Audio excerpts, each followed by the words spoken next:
Best wishes. Thank you.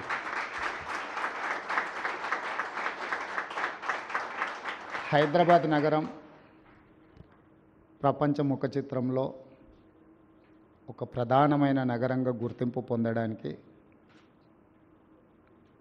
అది కొద్ది రోజులో, కొద్ది నెలలో, కొద్ది సంవత్సరాలు కష్టపడితే నిర్మించిన నగరం కాదు ఈ నగరం. ఈ నగరం 430 సంవత్సరాల క్రితం కులీ కుతుబ్ షాయిల నుంచి మొదలు పెడితే నిజాం వరకు హైదరాబాద్ నగరాన్ని నిర్మించడం జరిగింది.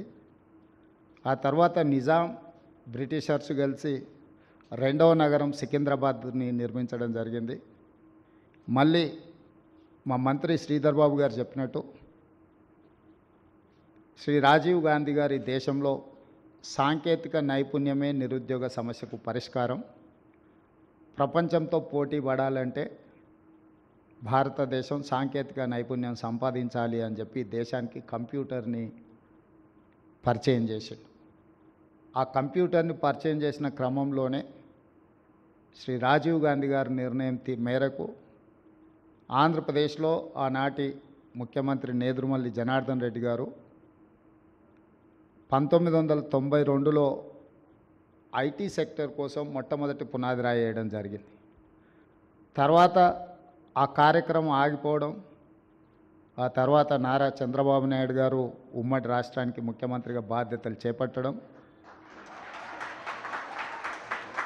వారు ఖచ్చితంగా ఆంధ్రప్రదేశ్ యొక్క నిరుద్యోగ సమస్య, రాష్ట్రం యొక్క ఆదాయం పెంచుకోవాలి అనంటే వ్యవసాయం ఒకటే సరిపోదు, సాంకేతిక నైపుణ్య రంగంలో రాణించాలి అని చెప్పి హైటెక్ సిటీని నిర్మించడం జరిగింది.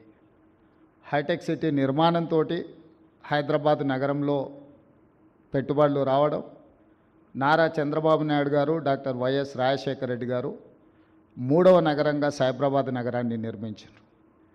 ఈరోజు హైదరాబాద్ని 3 నగరాలుగా చూడొచ్చు. హైదరాబాద్ నగరం, సికింద్రాబాద్ నగరం, సైబరాబాద్ నగరం, ఔటర్ రింగ్ రోడ్, అంతర్జాతీయ ఎయిర్పోర్ట్, ఐటీ కంపెనీలు, ఫార్మా రంగము, ఇట్లా ప్రతి రంగంలో హైదరాబాద్ రాణించడం వల్ల ఈరోజు ప్రపంచ స్థాయిలో మన తెలంగాణ రాష్ట్రానికి, హైదరాబాద్ నగరానికి ఒక గొప్ప గుర్తింపు వచ్చింది. హైదరాబాద్ ఏ విధంగా అయితే అభివృద్ధి చెందిందో కాగ్నిజెంట్ కూడా సూర్య గుమ్మడి గారు చెప్పినట్టు 2002లో ఒక చిన్న సంస్థగా ఇక్కడ పని మొదలుపెట్టి ఈరోజు తెలంగాణ రాష్ట్రంలో అత్యధికంగా ఉద్యోగ అవకాశాలు కల్పిస్తున్న 2వ సంస్థగా కాగ్నిజెంట్ రాణించింది.